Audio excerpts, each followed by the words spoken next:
Teachers who truly believed a student would get nowhere in life. Were you correct? Where are they now? There was a kid named Shane who went to school all 12 years with me. He was a burnout or white trash kid. He constantly got in trouble in elementary school and then got into a lot of drugs and fights in high school. All that said, he was always very nice to me. I was a nerd, and in the 6th grade I picked Shane to be my partner for a project because we had to pick someone we weren't friends with. I think it meant a lot to him to be picked by a smart kid, and we did really well. I also learned a lot about him and that his stepdad was a real piece of crap. I know he was beating Shane and his mother. There was also a time in 10th grade English when he was being a really huge jerk, and after class I stopped him in the hallway and asked if he needed a hug. He looked at me like I offered him a kidney. I didn't think he would actually hug me, but he did, and I hugged back for a long time. I truly don't think anyone had ever hugged him before. The year after we graduated high school, Shane took his own life. I know that a lot of the people in our class thought he was mean and the teachers were irritated with how he acted out, but that guy lived in a horror movie, and literally any basic gesture of kindness could have reminded him that his life mattered. Story 2.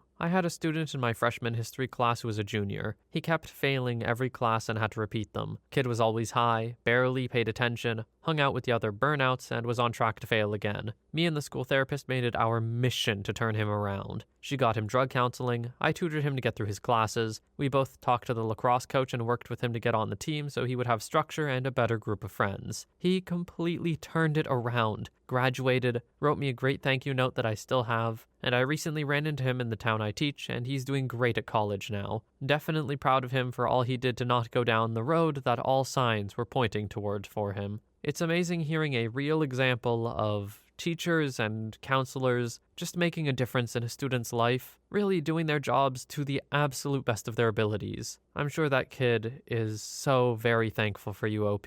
Story 4. I've never stayed at a school long enough for the kids to come back for a 10-plus year anniversary meetup, so don't really know. The kids I do know who are having, let's say, a difficult time following the curriculum just went into trades or some sort of manual or service sector work. The ones I've occasionally run into on the street or a shop did fairly well for themselves. One was a carpenter, earning a lot more than I do. Another worked at a gym, mega buffed with 3 little girls in tow, now a gentle giant. One was a teller in a supermarket, and so on. Just because you're not cut out for the world of academics doesn't mean you're ending up in jail or a tent under an overpass. Had a couple of former students, now married with kids, profusely apologizing and feeling sorry for their behavior back in school. But as someone just doing a job myself, I never took anything personally. So I would always reply something like, no worries, you've done alright for yourself. Story 5. I am kind of the opposite case. Many teachers were convinced I would be an overachiever and could do anything in academia. Unfortunately, that meant no more work needed here for them. I believed them, aimed high, and failed on many occasions. Turns out just knowing a lot of stuff as a kid and being well-behaved isn't all there is to being successful as an adult. I never learned to get through actual challenges because there weren't any in school. I struggled in college and white-collar work because I never learned to focus and problem-solve in those settings. It took me 10 years after dropping out of school to understand this and unlearn all those false expectations they had drilled into me. I'm now doing much better accepting to just be a regular Joe, happy to make a contribution on a small scale. I feel like this isn't the only one of these we're going to get in this thread. This is just one example of gifted kid syndrome as far as I'm concerned, and it happens a lot. Story 6. 2 that stand out. I had a student in my 3rd grade class. He was tiny and physically adorable and was constantly in trouble. I knew he'd have a rough life because his family never set limits nor held him accountable. I was the liar, never him. He was a true baby boy syndrome. I tried so hard to make the parents understand how they were harming him even though they loved him so much. I was so sad when he was murdered at age 14 by his 2 friends after the trio robbed a gas station and fought over the money stolen. Another student in a class was a girl who looked older than most kids that age. She was funny, smart, and a real joy to teach. Her period started that year, and instead of embarrassment at the mess, she was happy because her mama said she can now have babies. She got pregnant in 4th grade, had her first child in 5th grade, and before high school, had a total of 4 children when she dropped out. Broke my heart. My coworker called one day to tell me she caught her in a park with a military guy who freaked when she told her she was in elementary school. What in the world were the parents saying to this girl? Because I refuse to believe this was just her decision all the way through. Something got messed up. Someone told her something they shouldn't have. I don't trust these parents, man. And then the first part of that, OP, the baby boy syndrome one, the insane level of whiplash I got when you said that he was murdered. Like, what the hell, man? Story 7. When I asked a question in class, one of my microbiology profs got so offended that he said to the lecture hall of 500 plus students that he hoped nobody would be as misguided as me, and that I would not get anywhere in life, and especially never into medicine, pre-med class. He went on for at least a minute about how awful I was to the whole class, which shocked everyone, obviously. Dead silence after he returned to lecturing. For the record, it was just a question about something he taught that conflicted with some other thing he taught. I wasn't trying to be rude, I just didn't get it. I also have never asked any questions before or interacted with him in person before this incident. Guess what? I got into medicine. I got married to a wonderful husband. His best friend, a lady, is married to said prof's son. I met the prof at his son's wedding as my husband's +1. Somehow the topic of me having taken one of his classes came up. Of course, he didn't remember me at all, and I wasn't ever going to bring up him yelling at me in class. At that point in life, I would be considered very successful even for a doctor. He turned and told his son that he obviously knew all of his students would turn out great. It was a very awkward wedding reception for me. I did tell my husband and told him to keep it to himself. I am still amused. Story 8. I'm not a teacher myself, but this kid entered in my 3rd grade class to the disdain of my teacher that year, who sat us down and gave us a huge talk and everything. She was telling us to ignore his antics and if he acted up, not to encourage him. In addition to telling us how hard she fought to keep him out of school completely and to disallow him not just from entry into her class, but from enrollment into our school system entirely. My teacher had attempted to school him through 3rd grade and onward a total of 3 times, and this would make the 4th. She wasn't concerned with his inability to do schoolwork or to even try to learn or be successful in doing so, but rather it was seemingly her safety and that of the other students that she seemed to be concerned about, and the fact that he was threatening it by merely being present, she had a real antipathy toward this kid. I don't remember any major happenings with him, and I don't think he ever treated me particularly poorly, which was actually unusual for classmates versus young me because I got picked on a lot as a kid. But I remember he attended special ed classes, and it seemed like he had gotten in trouble and ultimately expelled for committing some crime of an intimate nature to another student. I don't know if it was actually that or even close, as that teacher had set the scene for there to have been a lot of false rumors about him and his actions. There's also a good chance I'm misremembering and or manufacturing memories of the time and of him or his actions and behavior. One day, a few years ago, he crossed my mind and I decided to Google him. I'd hoped that maybe he had grown up and become a successful or even semi-successful adult. I Googled one of 2 variations of his name before I found the newspaper headline. The guy had ended his best friend and cousin by stabbing him through the heart, all in a fight over a girl. Apparently, he was dating with a girl and she broke up with him, but he wouldn't leave her alone. And his friend/cousin and their other friend had tried to stop him from assaulting her when she'd shown up and he tried to accost her. And the kid, now adult, flew into a rage, stabbing them both and murdering his best friend, who was also his cousin, and wounding the other friend. The girl remained unharmed. Dude had stabbed the best friend 8 times, with the fatal blow being through the heart, and the other guy 3 or 4 times as he ran away. The judge who presided over his criminal trial and over his requests for an appeal described it as a vicious murder, and the jury who sentenced him cited his lack of remorse as an aggravating factor. He had taken a plea deal that essentially afforded him life in prison rather than the death penalty. He was said to have been on copious amounts of drugs at the time of the stabbing. A very sad story and an unfortunate end for the guy who freaked my 3rd grade teacher out so much, and even more so for his so-called best friend. Story 9. I'm a teacher who teaches adults who, for some reason, need to redo some parts of high school. I can tell you, so many broken souls that have been put down by teachers when they were younger. They were told they would never do good in school, they shouldn't even bother trying, and they will never get their dream jobs. Wow, such a way to ruin people, and the majority of them can absolutely succeed in school with the right help. It's an absolute wonder to see someone regain their self-esteem and to help them see that they are fully capable. A lot of my former students have gone on to finally have their dream jobs.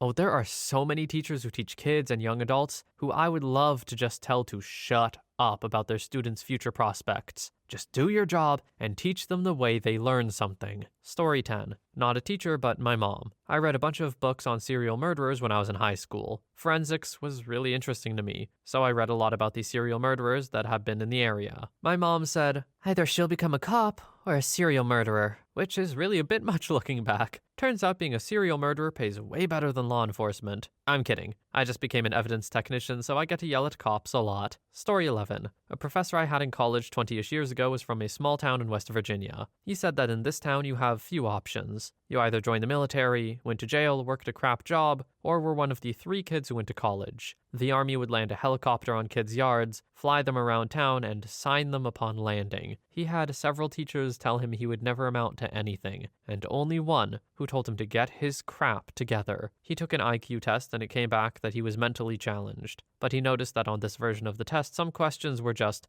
"Do you know this word in French?" So he studied French, took it again, and was a genius. They thought he cheated, so they made him take it a 3rd time with the principal watching. He scored even higher. He said that one teacher told him he wouldn't amount to anything. He's made a copy of each of his degrees and sent it back to her, writing "ha ha ha" on each one. Alright, IQ tests, at best, completely useless. But what kind of IQ test has a question of, "Do you know this word in French?" Like, even for the absolute bogus pseudo-psychological science that IQ tests are, French?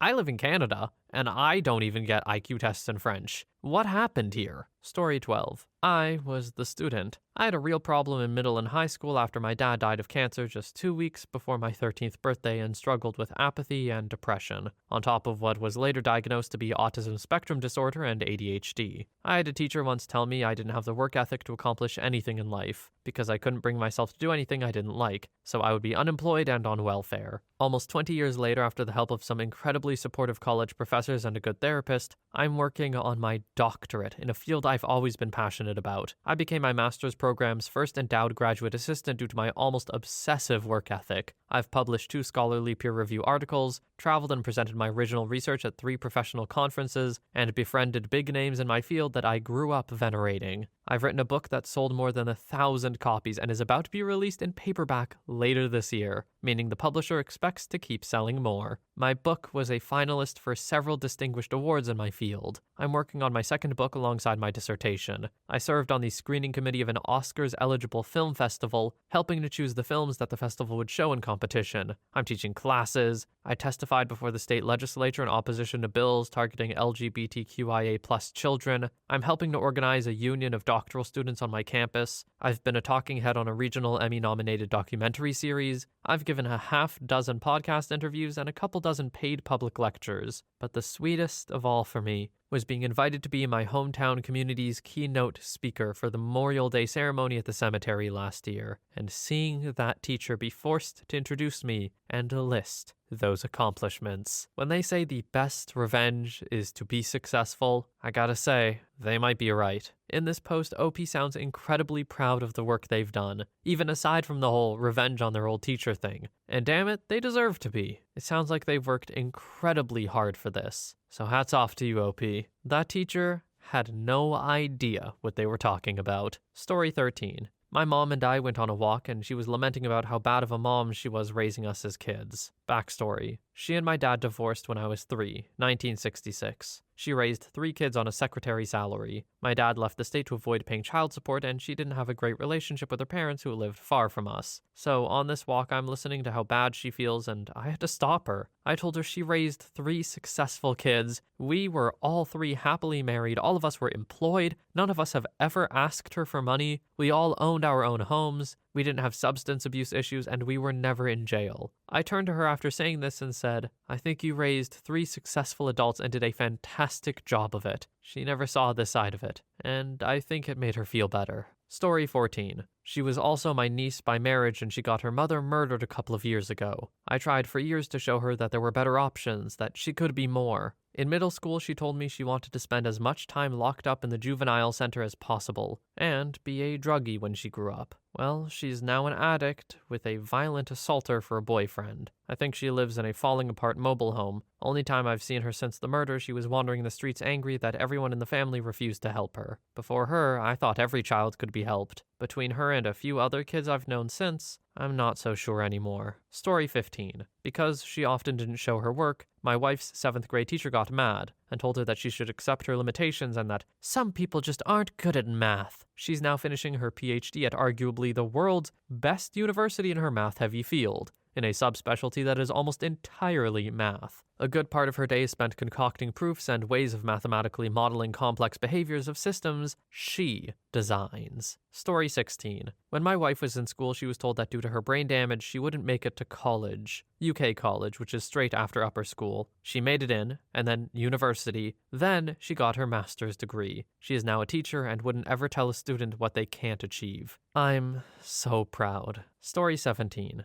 I once had a teacher who hated me. Not sure why. Could only think it was because it was a private school and we weren't anywhere near as wealthy as the other families. She was the only teacher I had throughout my school life who consistently found ways to give me bad marks, as well as reasons to give me punishments, and would tell me I would never amount to anything. I distinctly remember her making me stand at the front of the class to apologize for being a selfish individual at Christmas for not doing cards when I had written one to every pupil and her. I was 7. Move on to now. I enjoy my career. It doesn't make a lot of money, but it's something I enjoy doing, and I'm able to do freelance writing in my spare time, which was always a life dream. I own my own house. I have a wonderful husband, and we're expecting our first child. So, I consider myself to be winning in life. Screw you, Miss Gravette, you miserable jerk. Story 18. I think I was one of the hated students from my school. In 6th grade, I went through the most horrific phase of my life. I was harming myself and wasn't really doing well in my academics. I was severely depressed and had to go to therapy to function normally. So my teachers were one of the reasons I almost never wanted to go back to that place. They kept spreading stories of my self-harm and kept shaming a 12-year-old who was assaulted. During 7, 8, and 9, I felt extremely alone and didn't have many friends. None of the teachers thought I could ever do well in my life. They called me a problematic child, an attention seeker, and numerous other names to make things worse. They had absolutely no faith in me. If it wasn't for this one English teacher, I was seriously considering switching schools. She helped me with my self-esteem and shared her own experiences with me. She motivated me to go into public speaking, debates, MUNs. I don't know if I should name her, but hey, she's one hell of a gem. She was probably the only one who supported my decision to shift to Delhi for my 11th and 12th, whereas all the other teachers would pounce on me and guilt-trip me into staying there. When I reached 10th, I just wanted her and my mom to feel proud of me. I put my heart and soul into my academics and secured a 95.4% in my 10th boards, and also a seat in one of India's premier schools with a merit scholarship. Recently, I scored 96.75%, the highest in economics and political science in my 12th boards. And guess what? I went back to my old school, and it was oddly satisfying to prove those teachers wrong who gave up on me when I needed them. It was the sweetest revenge possible for me. Story 19. Had a teacher that recommended I be in remedial classes in spite of getting a B average, telling me I would fail in advanced classes in high school. Took advanced classes anyway, and I'm glad I did because they challenged me. Turns out I didn't do amazing in her class because I wasn't, wait for it, challenged. Changed high schools my senior year and classes were a joke compared to my previous high school. So I coasted and started an entry-level government job right out of high school, and have been a federal employee ever since, moving up every few years. I'm not wealthy, but I'm comfortable, and I will be retired 10 years younger than that idiot was when she made her comments to me. Thanks for the motivation. Story 20. Most of my loud students, I said they would be fine once they got into the workforce, and most were. There was one kid who said he got bullied, but the kid said he was weird and antagonized them. I got a weird vibe from him. He ended up being caught for assault and murder of a younger boy. I also had a kid in my class in school as a student who I hated. Oh, he was popular, but I didn't like him. He would pick on me because I wouldn't suck up to him. He also got caught for assault and attempted murder. Everyone was shocked. I wasn't. Story 21. Not just my teachers, but also my psychiatrist told my mom it would be better for me to study something light, that wasn't scientific or mathematical, maybe something in the arts, because I had an IQ just above that of an average Down syndrome kid. Fast forward 16 years, I'm doing my PhD in experimental cancer therapeutics with a background in genetics and biological data science with mathematical biology. But I do paint as well, if that counts. Wow, almost like IQ tests don't mean anything. Sorry, this is a very passionate topic for me. A lot of standardized testing has problems. IQ tests are just really particularly bad, and they're used for so many things which they just shouldn't be. I don't know, all they really test is how well you can do an IQ test. That's it. Story 22. I never said anything like that to a student nor parent. I'm not a prophet, and I know academic achievement doesn't always equal with a good life. The only time I tried to temper some parents' aspiration for their child was when I was a special ed teacher. The child had Down syndrome. He was nonverbal and had difficulties tempering his emotional responses. His parents wanted him to go to middle school in a special ed class.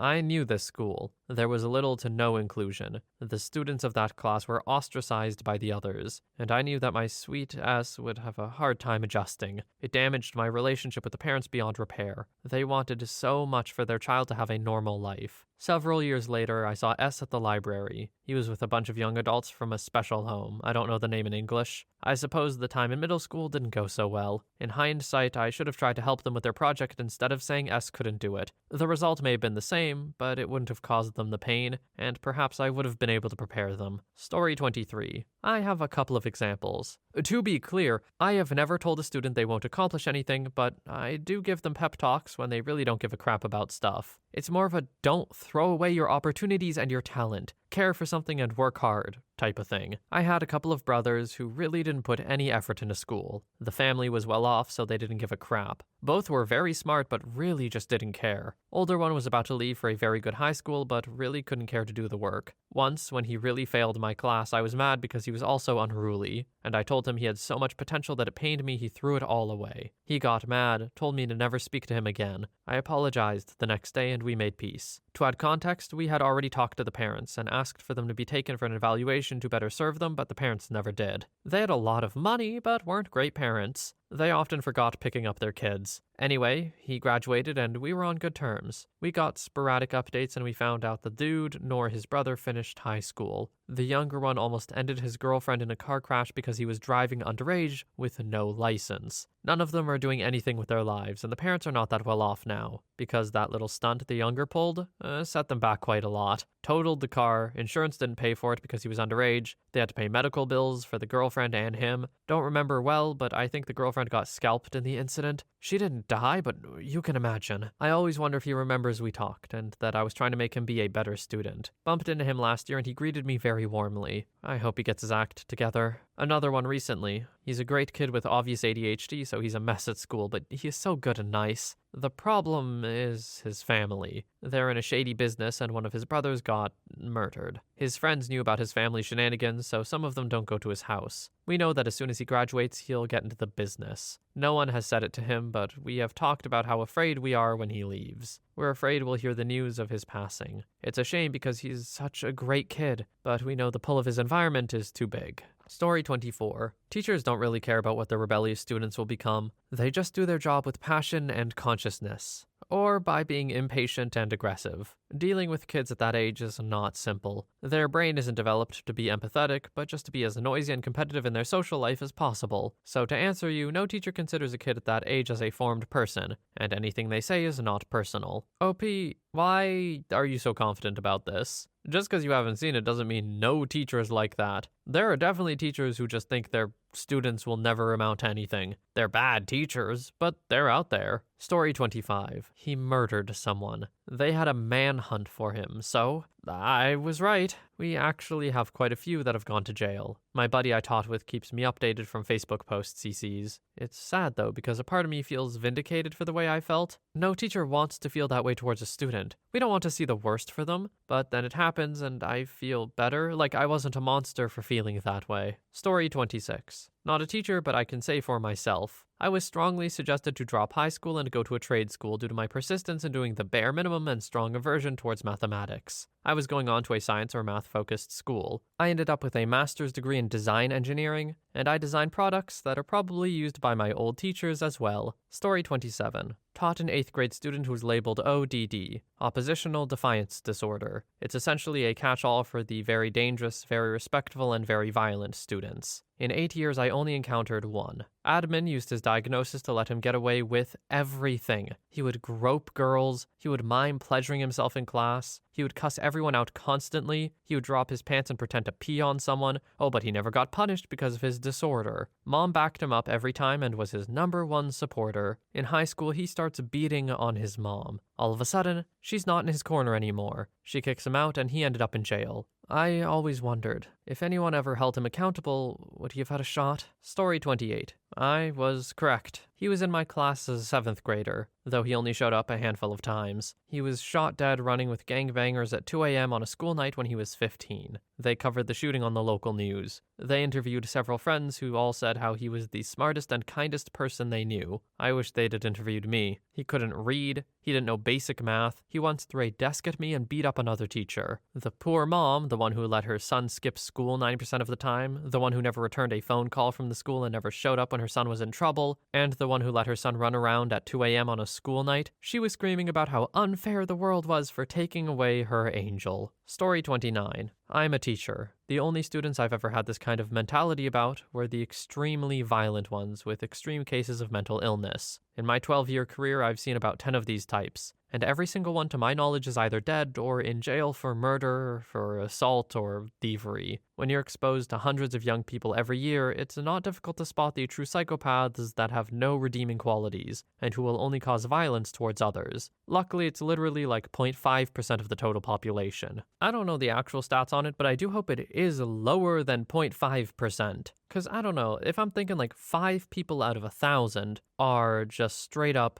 remorselessly violent towards others, that doesn't sound great. I hope that's not an accurate statistic. Story 30. At GCSE UK, I was told and made to feel like this a lot by many a teacher and family. Had to have many counseling sessions at school with my mum about why my grades were so low, etc., etc. Results day came and lo and behold, I'd done pretty freaking terribly, but just well enough to get into college if I retook the basics. Did that and again did terribly. After that I kinda gave up. Started a minimum wage 9-to-5 job at a supermarket and to be honest, I had fun with my life. After 2 to 3 years, a guy at work asked me why I didn't have plans to go to university, that I was clearly intelligent, etc., etc. At that point, I thought, screw it, and went back to college. Discovered that BTECs were a thing, did that instead and discovered that it was my way of learning. Got the highest grades/marks possible for the BTEC level. Got into uni, had a blast for 4 years, met my now wife, got diagnosed as dyspraxic, got a 2-to-1, and now have a very well-paid job. Story 31. On my last day of school, a teacher walking past my class saw me and popped her head in to shout at me that I would never amount to anything in life. I wasn't even a bad kid. I just had an accent she didn't like. I'd moved from a rough school to a posh one where people spoke a lot more proper than me. I worked all my days since leaving school and eventually got myself a master's degree, but never understood exactly what I did to give off an impression to this teacher, apart from the fact she was a raging snob.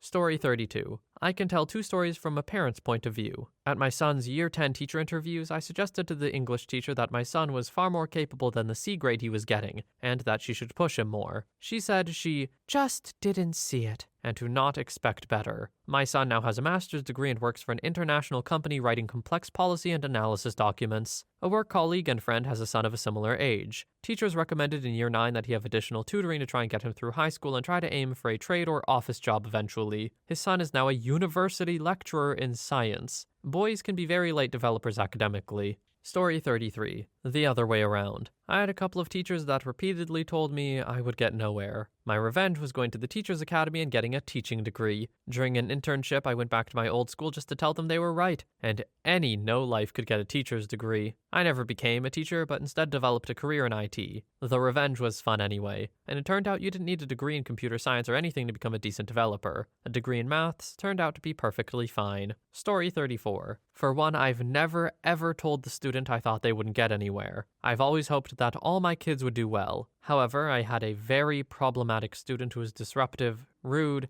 didn't do much in class, and honestly harmed the other students with how much attention he sucked away from his teachers, me included. I invested a lot of time in him and he did improve, but he wasn't my only student, and I really hate when kids that show up to class and do what is expected of them get ignored because they're not causing a scene. I could feel myself not giving enough attention to the rest of the class, so I tried to scaffold away some of my hand-holding of the problematic student. He seemed to do okay with this, and I was hopeful he would end up okay. He's in prison for murder now. Story 35. I'm not a teacher, but I didn't end up where my chemistry teacher said I would. She said I was stupid and that I'll never make it in life and be a failure until you die. Well, I got into university, graduated, got a job as a car salesman, and got promoted to dealership manager. Bought a second Mercedes, and right now, I'm working on getting my IT certifications because I want to find a job where I can work from home. I'm also working on starting a small business with my best friend. She wasn't right about me. Not knowing every acid and how it reacts with random crap doesn't make you a failure. Story 36. Not a teacher, but a student. Something was off about the school I went to.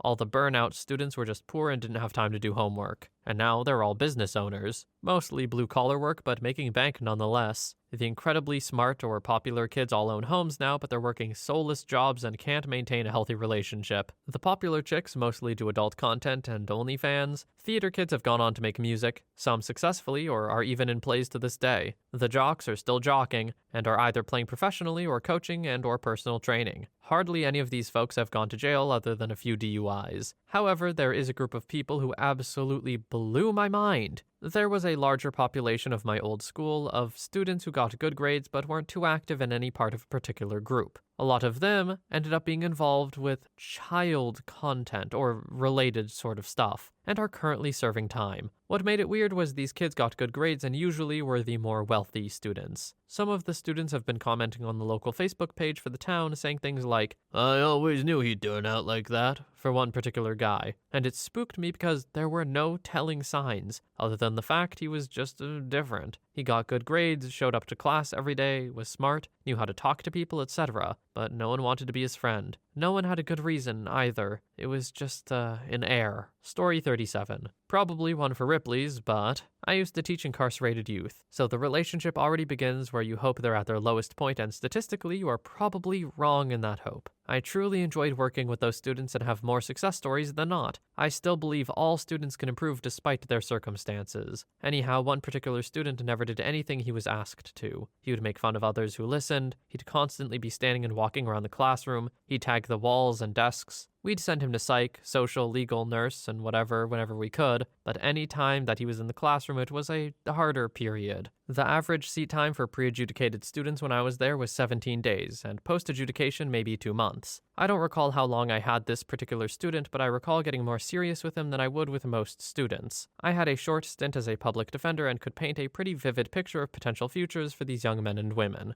I spoke somewhat harshly to him about what lay in store if he didn't invest more in himself, and etc. A year or less after I had this student, I was getting off at a subway station that had delayed service due to someone falling on the tracks. I smelled burning human and thought, oof, terrible way to go. A day or so later, a colleague sent a text message and asked if I heard about what happened to our troublesome student. I said, no, what? He died. Oh, how? He ripped off a kiosk and was running from police and tried to cross the tracks and hit the third rail. Ended him instantly. Ah, yeah, it was near where you live, so I figured you may have already heard. Thanks for letting me know. I checked the news and my text messages. Yep, my troublesome student was the electrocuted body I smelled. Sad case all around. Story 38. I had a math teacher in middle school say that everyone in the class was terrible at math, and that if none of us failed the final exams, standardized test, he would personally pick us all up from our houses and drive us to the amusement park. In my defense, I failed the writing section of the test, which is ironic given that writing is my favorite and math is the bane of my existence. Anyway, I just got accepted into a game design major, even though he all but explicitly stated that he believed none of us would ever do anything with our lives. I think he might have said that to some of the other students, but I was clever enough to be quiet when I was stuck in class, and then go home and ask my mom for help. He was a pretty nasty guy, though. My mom was part of the PTA for a few years, and he was always that same level of demeaning towards the parents, even.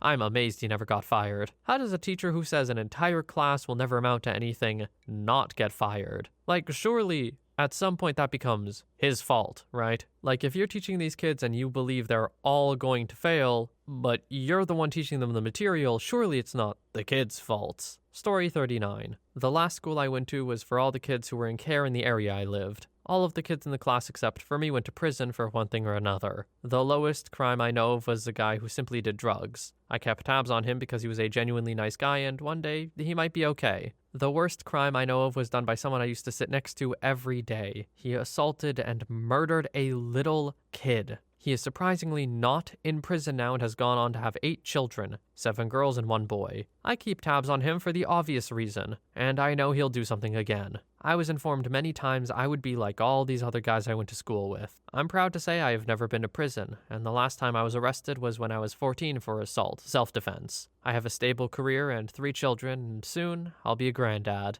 Also, it helps to move out of the area I'm from originally. Story 40. Not a teacher, but feel like this should be said. In 3rd grade, I had a teacher who despised me. I've no idea why. I wasn't poorly behaved or anything. One day at the end of the day, me and another kid were the last two in the room. She told the other boy he needed to start working harder and pay more attention in class, or he would grow up to be a loser like me. Right in front of me. Then one day in 6th grade, she changed grades, so I had her again. I was standing in the lunch line and a kid pushed me, joking around. I pushed back, also joking around. She tried to have just me expelled for it. Then she moved grades again. I'm 9th grade and my girlfriend was in her class. Somehow the teacher found out we were dating and told her to stay away from me because I was the type that would get her pregnant and leave her. I never did anything to this woman. She destroyed my self-confidence through the entirety of my school years. And now, hey, I'm not a deadbeat dad. I love my kid. While I didn't go to college, I make a decent living and have been married to the same woman for 20 plus years. I didn't turn out the way she thought, and I bet plenty don't. But a teacher's attitude towards their students can have a profound effect on them. Story 41. I'm not a teacher, but my primary school's principal told my parents to not expect much from me on the academic side when I was about 7 or 8 years old. I had a lot of issues as a kid, such as undiagnosed ADHD, suspicions of having Tourette's syndrome, which only turned out to be ADHD, and I had a learning disability that mostly came with my then undiagnosed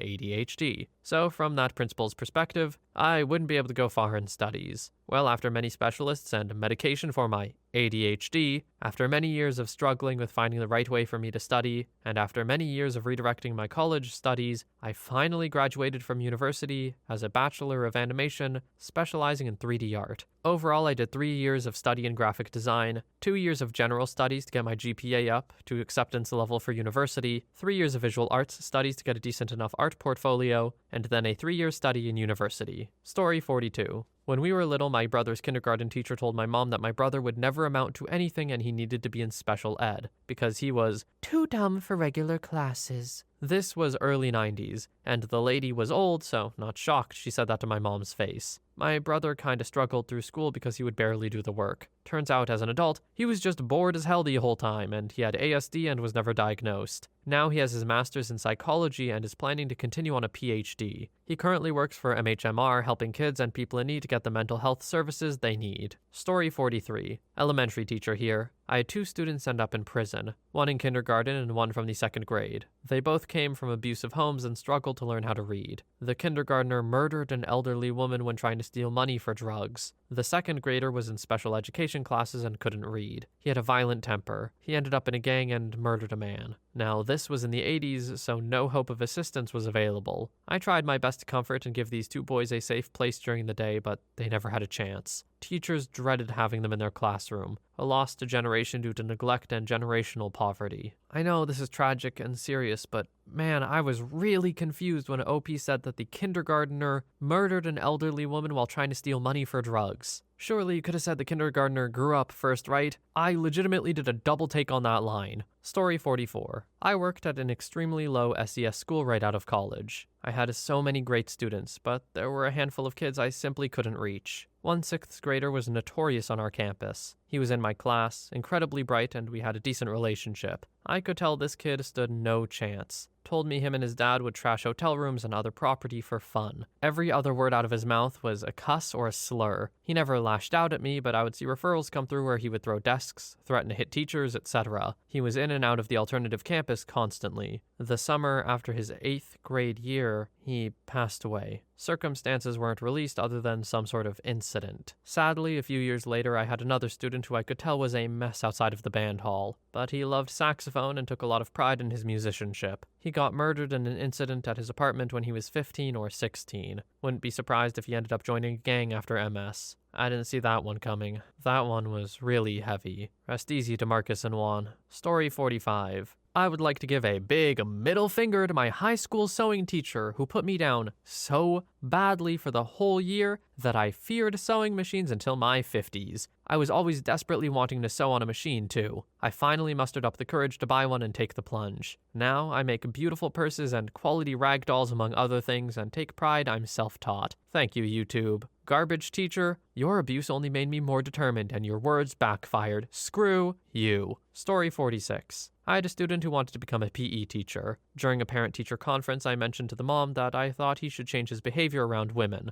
or it wouldn't be the correct career for him. The mom raged out, got the principal involved, threatened a lawsuit, contacted the board. His brother also wanted to be a PE teacher, but I didn't comment, although I knew it wouldn't go well. First kid became a PE teacher, committed a crime to a number of his female students, and is now on the registry. The second was in university and ran afoul of the local vigilantes against child predators. Story 47. Always love telling this one. Not my story, but my brother's. My brother wasn't a great student. Not a bad person, just hated school, always misbehaved, was in detention regularly, and got terrible grades. One particular teacher who detested him told him verbatim, "You're never going anywhere in life." Since school, he has been incredibly successful, and many years later the school invited him to speak. The teacher who said that to him still worked at the school years later. After parting some words for his success, he finished on, "Never let anyone tell you that you're not good enough or can't go anywhere. Mr. Blank over there told me that when I was your age, but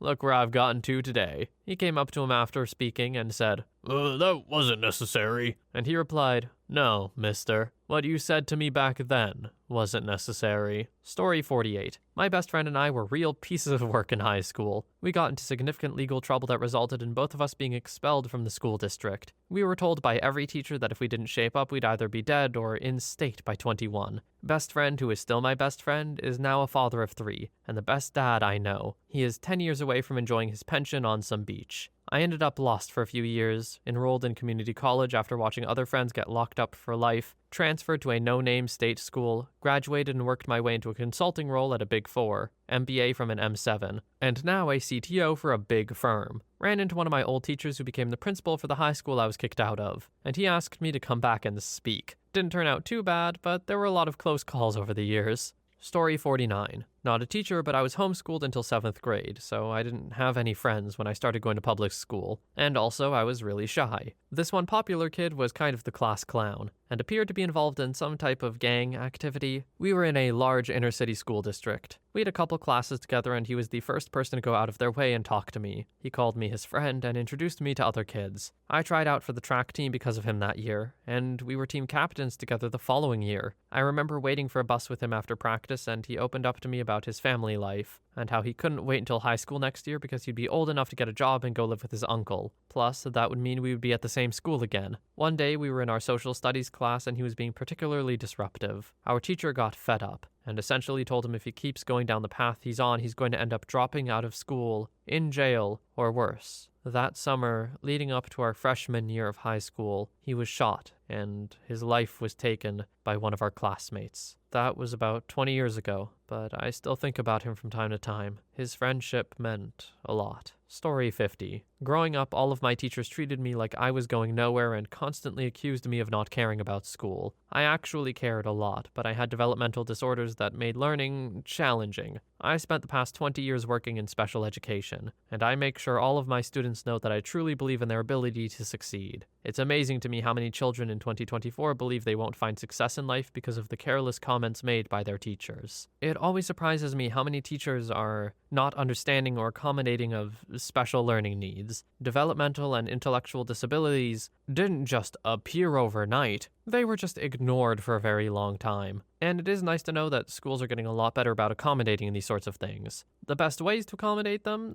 That's still up for debate and being researched. But hey, at least we're freaking trying now. Story 51. Not a teacher, but I had a great teacher in high school who taught English, and approached this with our whole class. He was about to pass back a paper that we had written, and he paused. He said, "I don't want any of you to be discouraged by your grades. Not just in my class, but in any class. Some people are meant to live a good life digging ditches and having friends and family around them who love and support them. Others are meant to be successful lawyers who marry beautiful spouses and have kids they never see until they retire, and have to blow their money on buying love and status. Live the life you want, not the life your grades say you can have." Apparently, there were a lot of ditch diggers in my class. Story 52. My childhood bully accidentally took his own life a few years ago. He was what you would call a troubled kid. I'm not sure of the specifics, but he was in foster care, and there was a rumor that his birth mother was drunk most of the pregnancy. He was aggressive and lied about everything to make himself look better, even though the lies were so absurd no one believed them. He bullied other people as well, but I was by far his biggest, quote-unquote, quote-unquote enemy, the bullying was mostly physical and belittling the first years. But during secondary school, it was only mean comments / messages online and talking bad about me behind my back. After he graduated, the bullying stopped, and he became friends with a lot of my friends. They liked him, and he seemed to have changed, but I didn't really believe it. One day, I walked past his workplace, and there were lots of police there. I figured he'd been caught dealing drugs, which I knew he did,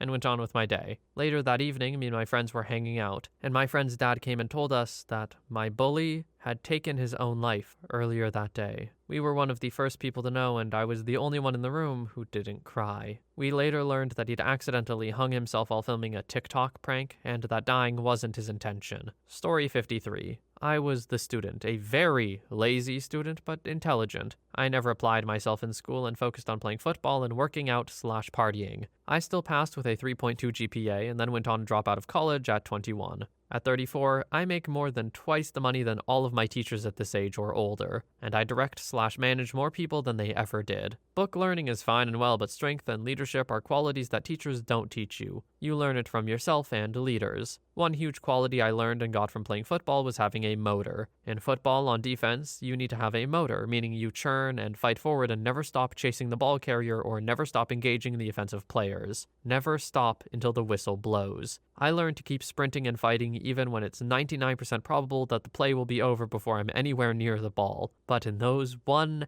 out of 100 plays, I came from across the field, chased someone down, or blocked for my teammate, and sprung a huge touchdown. If everybody did this, it could be the difference between winning and losing. I applied this to life and it worked out for me. I worked my way up the restaurant industry, from dishwasher, to prep cook, to line cook, to assistant manager, to general manager, to kitchen manager, to executive chef. Just hard work and never stopped improving.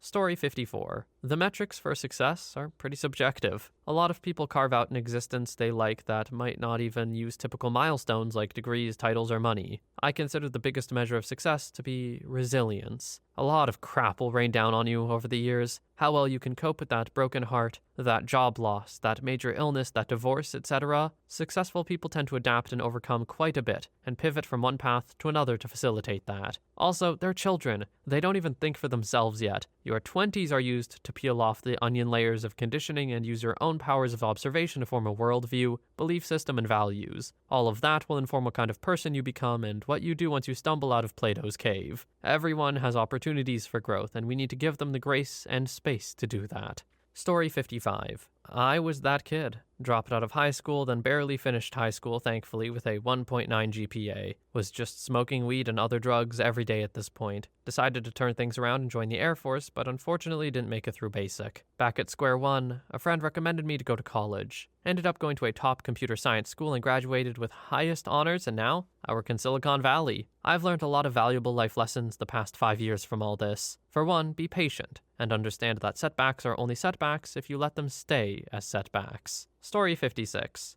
I'm not a teacher, but one of the students a lot of teachers thought had potential or whatever, pushed to get into AP courses and could show I knew a lot, like on tests, but didn't get good grades. I have some post-secondary education, struggling with various debt, being used by family because I don't know how to stop it, a job that could be decent if I didn't have debt or family relying on me, and I don't do well with romantic relationships. So, sorry, various teachers in middle and high school for not living up to the potential. OP and anyone who is in a position that feels like OP's. Your life isn't over yet. Like, your bed is not made. This doesn't have to be the be-all end-all for you. You still have a lot of life left to live, so do with it what you believe you can. Not what others say you can, but what you believe you can. Because in the end, I personally believe only intrinsic motivation can really get you there. The people on the sidelines cheering you on and telling you you have potential, they can only work as cheerleaders at best. To really get stuff done, it has to come from you. Story 57. I had a student about 10 years ago who bought into the social media entrepreneurship fad. I don't mean, start a business. I mean the passive income, get rich, retire at 30 garbage. She bought several mansions on borrowed money. No idea how she got the loan, by the way, maybe her parents. With the idea to rent them out nightly for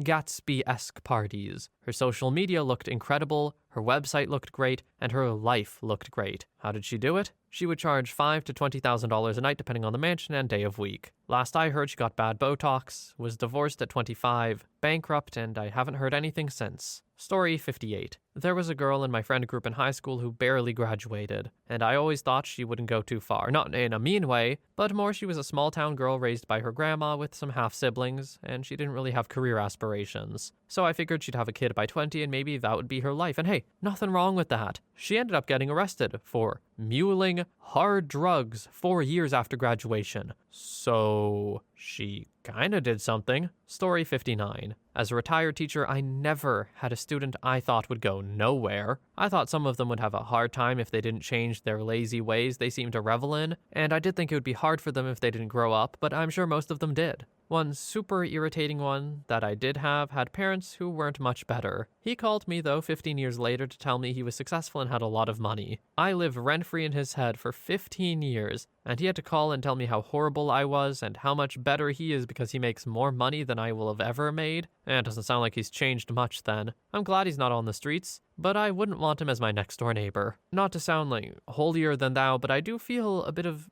pity for people who believe that because they make more money, they are more successful than another person. It's just a very narrow view of success, I think. And unfortunately so. There's a lot more to life. Story 60. I had a science teacher tell me I wasn't smart enough. She was a doctor. Had her for basic biology, which she taught with the same rigor she taught AP Bio. My class happened to be full of students who would go onto Ivies and are incredibly smart. She used to go after me constantly and compare me to them, to the point where she announced to the class publicly I had the most test corrections to be done in the class. To which I stood up, said, "That's incredibly rude," and walked out. She was a total nightmare, ruined my year. Finished the year off by trying to recommend me to a remedial course. I was a straight A student that year in every other course. Now, a decade later, I have a very well-paying job and graduated both high school and college with academic honors. Absolutely screw teachers who refuse to adapt to students' needs, and who belittle them for not meeting their standards immediately. Story 61. This is more on the student POV. I was a pot dealer in high school. At the beginning of sophomore year, the faculty had called the parents of all of my friends and acquaintances and told them to never let them near me because I was no good, and I was only going to end up in prison. And they were right. Shortly after I had gotten into a verbal altercation with a student, they searched my car, and they found 2 to 3 grams of weed and arrested me. I spent 6 months of the year in alternative school, then a month in-school suspension. I felt isolated and continued to explore/sell different drugs, growing customer base of 300 people for the next few years. I ended up being mainly addicted to coke from the ages of 17 to 21, when I was sentenced to several felony drug charges and 6 years in prison, where I was able to rediscover myself, as well as battle my insecurities and grow into a man.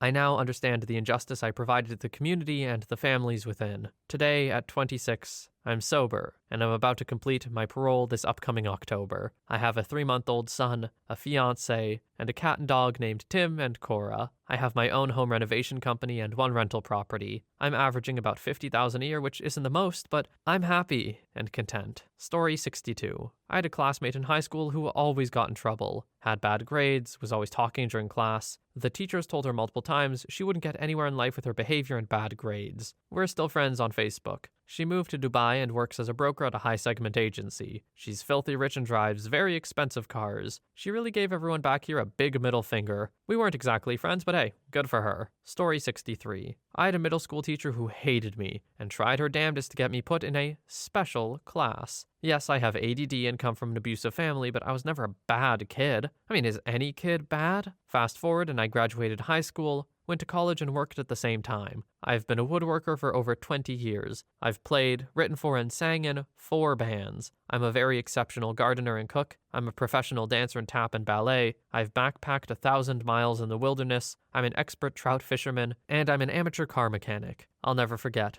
At one of my first open mics when I was young, that very same teacher was in the audience and drunk. After my 2 songs, she came up and pronounced that she was my teacher and gave me a big hug, like she wanted the whole room to know. I visibly recoiled, and it made me want to puke. Screw you, Miss Briggs. Story 64. My middle school quote-unquote gifted teacher told my parents I would likely not graduate high school and would certainly never graduate college. Now here I am, And not only did I graduate high school, but I also got a BA and attended 2 years of grad school before dropping out, moving to a foreign country, losing everything, returning home, becoming an alcoholic, and for the past 15 years, bouncing along near the bottom of the economic food chain. Boy, did I show her. Story 65. My one teacher called me a drug dealer when I wasn't and have never been one. I'm doing great for myself now. To give him some credit, he did stand up for me at the end of the year when there was a dispute over an unpaid library fine, and they wouldn't give me my yearbook. He was the graphics teacher, so he took me to the back room and showed me a box of yearbooks and said, "Take one." Maybe he just wanted drugs. Story 66. So sad to see so many stories of teachers belittling students, especially those with issues or struggling learning. It seems in most instances posted, that child has long since grown up, so they were taught by the silent generation or boomers. Makes me wonder if Gen X and millennial teachers are more inclusive, and less of the pull up those bootstraps mentality. With all the modern knowledge about mental health, modern medicine, diagnosing ADHD early, and just people trying to be better humans, I just wonder. And don't misconstrue this as some generational attack. Just honestly curious if things have changed at all. Story 67. I'm not a teacher, but I was a student that was told I would never amount to anything. During elementary school, I was bullied a lot. Middle school was a little bit better, but not by much. I hated going to school because I was always bullied and made fun of for being so tall. I'm a 5'9" woman. No teacher ever had an interest in helping me learn, which is fine, but I've realized now it's just harder for me to grasp concepts. I need to work a little bit harder. I met with student counselors and teachers for help because I wanted to go to college like everyone else. They all said that I'm not that bright. One said I should just go to beauty school. My counselor said, "You'll never amount to anything with these grades." After I graduated, I had to complete summer school. I took some time off, floated around jobs, hated who I was becoming, so I decided to join the Navy. I had amazing mentors and people who guided me. I spent 4 years in the Navy and I grew up a lot. I met my husband and we started a family. Simultaneously, I got accepted to my dream college, TCU. I graduated summa cum laude, and now I'm in grad school working on my master's. 4.0 GPA so far. Eventually, I'll apply towards PhD programs. However, I'm enjoying learning about research, designing studies, and being a part of a wonderful lab. Sometimes children are late bloomers, and when put in an environment that supports their development, they're able to thrive. I never had that, and was ridiculed for my lack of intelligence. I actually ran into my old school counselor not too long ago. I said, "Remember me?" She said no. Of course. I told her, "Well, you told me I'd never amount to anything, and now I'm in grad school." It didn't matter to her, she's just a miserable person, but it gave me validation. Anyway, chase your dreams. Don't let people define you. Story 68. My dad was one of those students. Dropped out of school as soon as he could. Eventually, he became a teacher himself and taught the classes of kids that would get nowhere in life. I think about 3 of his students throughout the years were on trial for murders, and even these kids he had hope for. It was extremely rare for him to think a kid would get nowhere, and the kids he thought this about truly did go nowhere. He does bring up a few of the ones he thought would go nowhere that did succeed, and says he's proud of them for changing. One of my favorite stories is about one of his students that told him they weren't going to succeed in life. My dad told the student that he wouldn't succeed in university or cure cancer or whatever, but that he was 13, and he knew how to fully disassemble, fix, and reassemble quads and dirt bikes. And my dad considered that as already succeeding in life. That guy is in his 40s now, and owns a repair shop where my dad still goes to get his lawnmower and snowblower fixed. Another favorite happened quite a few times is when he would phone the parents of a problem kid,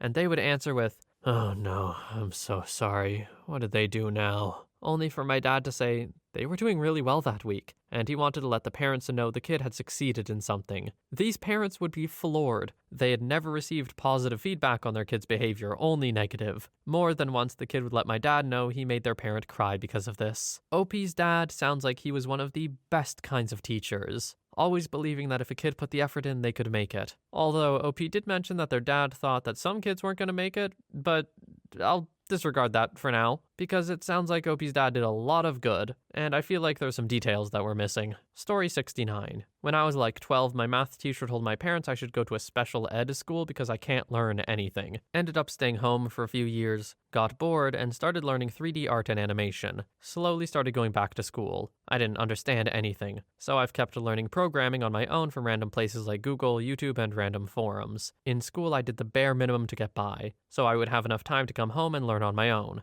I've learned the basics of 8 languages: C#, C++, Java, SQL, HTML, CSS, JavaScript, and XAML, and I ended up focusing on 3 of them: C#, SQL, and XAML. And now, after a few years, I've completed a few apps and games, and I'm currently working on a multiplayer game. I'll soon start looking for a remote junior developer position. I'm 23 and will be finishing high school in a few weeks in an automotive mechanics high school or something like that. I have not a single clue about mechanics from all these years of high school, but I can make almost any type of app as long as I get enough time to learn about it. So when I was younger, the problem wasn't that I couldn't learn, they couldn't teach me. Story 70. When I was in 8th grade, we had a kid in our class, and his brother was in the 9th grade. Both brothers were labeled the worst of worst troublemakers in our school's history. They would drink on school property and do drugs during break. All the teachers were confident they wouldn't amount to anything, and were very vocal in telling them as well as the entire class about it. They dropped out after 10th grade. Recently, I found out they dropped out and were doing odd jobs, and found a job of lighting setups with a photography studio. They worked their way up, and now they own a few studios of their own in our town. They travel to different countries for photo shoots too, and are one of the best names on the market. While we all just finished our master's degrees and getting started in our career, they went back to school with copies of their bank statements and gave it to each and every teacher during Teacher's Day. Story 71. Had a kid who was terrible to every teacher. His family had money, and he felt he could do whatever he wanted. He had a lot of followers on the old Vine app and said he was going to get rich with his videos. He even said he'd be able to, quote-unquote, buy and sell me. Worst part was that his parents would show up and scream at the teacher whenever he got in trouble. And no matter what happened, it wasn't his fault. Fast forward 10 years and he now has no money, no job,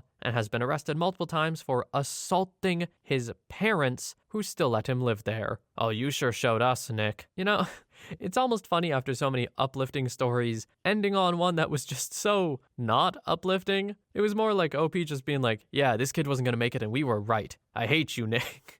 Weird vibes to the thread, man. I mean, I have a tiny little story of my own that's somewhat uplifting, so I'll add that. In my 3rd year of university, actually, with my focus in acting, I had my acting teacher that year pull me into his office after class, and he basically told me that the acting professors had a meeting and talked about me, and basically suggested that I should drop out, or at least remove myself from the acting focus. As you would know, watching any other videos, I ended up going on to my 4th year of university, couple years later because I took a year off during the pandemic, and I was in so many things. Like, not to flex too hard, but I think that all 3 of the main stage productions that year were trying to get me to be a part of them. Unfortunately, due to rules and the way it worked out, I couldn't be, but I did a lot of stuff that year. And that same year, his theater company that he owned went bankrupt, so, I don't know, get bodied, dude. And now I'm doing this, having a great time, following my passion, and thanks to all of you being pretty successful with it. So that's my story. If you have your own, drop them in the comments as always. For now though, thank you so much for watching.